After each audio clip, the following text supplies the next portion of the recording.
Monsters may usually hide inside haunted houses, but what about when the monster is the haunted house? Today we're revisiting Monster House and ranking all the characters from good to evil. And we'll be starting with the heroes who were able to help keep the neighborhood safe from rogue houses. These characters are the good. And the gold medal of good actually has to go to the person who looks like they deserve the medal the least. Horus Nebelcracker. Yeah, Horus is certainly a firecracker with how he yells at people to stay off his property.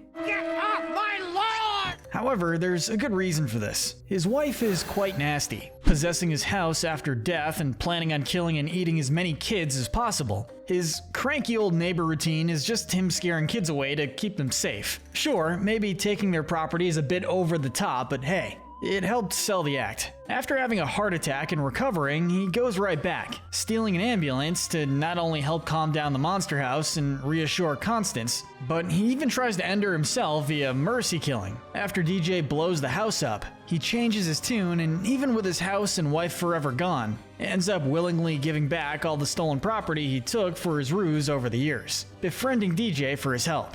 This isn't even taking into account that he was in the US Army Demolition Squad before retiring and fell in love with Constance and saved her from an abusive circus environment. Despite everything seen or how he acted at first, he's honestly a more heroic version of Carl Fredrickson, an elderly man who became cranky due to his dead wife. So here's hoping he gets the new beach house he deserves. The silver medal of goodness has to go to the hero leading the charge, Dustin James Walters, or DJ for short. Think Dib, but more heroic. He's been watching over the Nebelcracker house, seeing what's going on and what Horus has been stealing.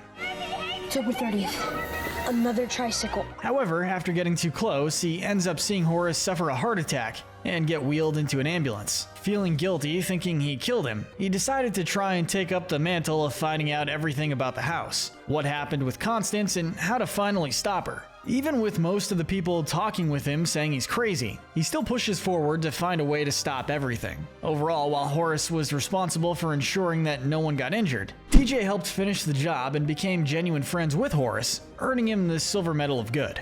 The bronze medal of good has to go to Jennifer Bennett, or Jenny. First coming up as a Girl Scout selling cookies, she originally doesn't believe the house is haunted, but after almost falling to it, she joins DJ and Chowder to protect the neighborhood in time for Halloween. While DJ is good at starting plans with prep time, Jenny can think on the fly, using the house's chandelier uvula to safely force them out, help plan around the house's insides, and help encourage DJ to cross the top of the crane to toss the dynamite into the chimney. Despite originally thinking DJ and Chowder were weird, normally I don't spend time with guys like you. Jenny ended up being just as valuable to stopping the house as them. Which brings us to the last of the main three kids. Next up is Charles, aka Chowder, the Rowley to DJ's Greg, minus the questionable toxic friendship. He first arrives dressed for Halloween, including a mask he can't see out of, so we're definitely giving him the Darwin medal for that. But aside from that, he remains a loyal and chipper friend to DJ, and after realizing the house is alive by wisely taunting it and ding-dong ditching it,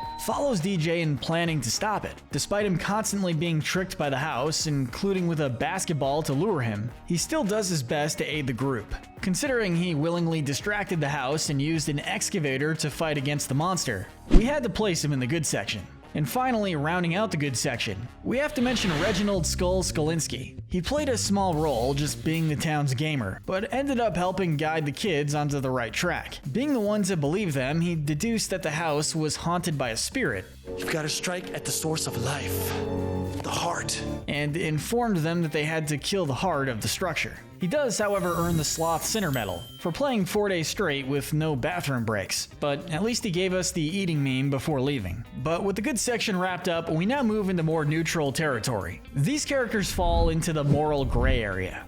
And next on the scene are officers Lister and Landers. These two cops are the ones the kids call to warn them about the house. Of course, with such a monster story, they don't believe them and even accuse them of vandalism and stealing cold medicine. And treason! No, not treason. You sure? Leading to their arrest. Granted, they did steal the medicine for a plan, but they had a genuine reason. As soon as the cops find out the house is alive, they focus on trying to stop it, with Landers trying to save Lister, and when it's all over, calm their nerves with candy. Between the two, Landers is the more playful and friendly one, and Lister is the inexperienced, aggressive cop.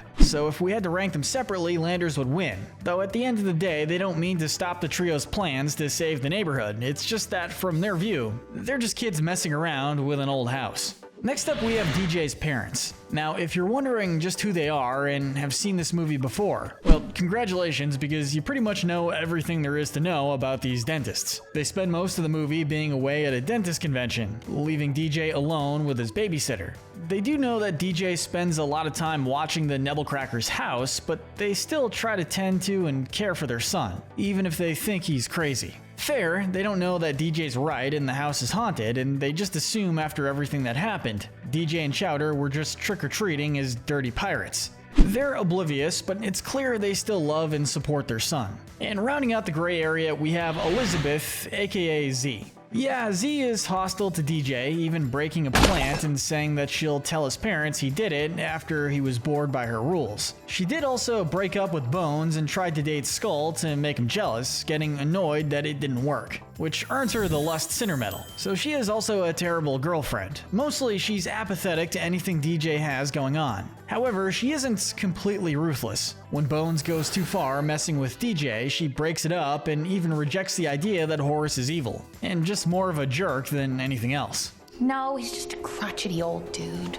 She even tries to ensure DJ and Chowder get breakfast after an all-nighter, even if said breakfast is just candy. And with the gray area wrapped up, we now get to the dark side. These characters are the bad and the evil. And the bronze bonehead of badness here is Bones. This guy is just a walking red flag, being introduced as someone who is less caring to DJ than Z is. He's a drunkard who is dating Z and is more than happy to mess with her and DJ. He managed to anger Z enough by not just telling him to stop messing with DJ, but also kicking him out after he goes too far messing with her, and telling her about how Nebelcracker stole his kite and killed his wife. He just continues going on his bender, insulting the Nebelcracker house. I'm on your lawn, Nebelcracker! And falling for its obvious bait of a new kite.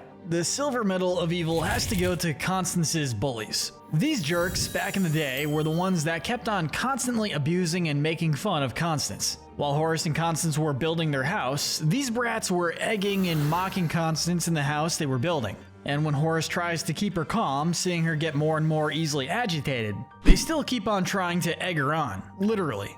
They don't know when to stop mocking others, even when they're being confronted. This leads to Constance taking an axe and charging towards them, and when Horus tries to stop her, it leads to him accidentally causing her to fall into a cement pit, killing her. But first, this video is brought to you by Wicked Binge channel memberships. You can gain access to our videos early before anyone else, plus get members-only emojis and loyalty badges by supporting the channel through a membership. With that said, even they don't deserve the gold medal of evil, which has to go to Constance Nebelcracker, aka the Monster House. We're not going to argue that Constance had a tough life, being a circus freak show, and deserved to get out of it.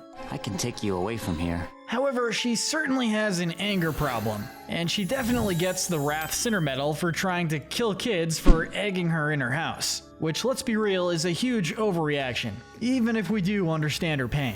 That said, as the titular Monster House, she becomes even worse. She possesses the house after her death, and ever since the house was completed, she kept on abducting and killing any kids or anything that disturbed her peace. Yeah, we see the victims are all fine, but after 60 years old, and given how it was willingly chasing after DJ's group in the end, we think she most likely killed a couple of unfortunate victims before DJ stopped her. She finally died and was able to be at peace, but all those swallowed victims aren't going to easily forgive and forget that. Heck, even Horus was excited to be free, and if your husband is excited to see you dead after doing everything he can to make you happy, then it's probably time to hike it over to the great beyond.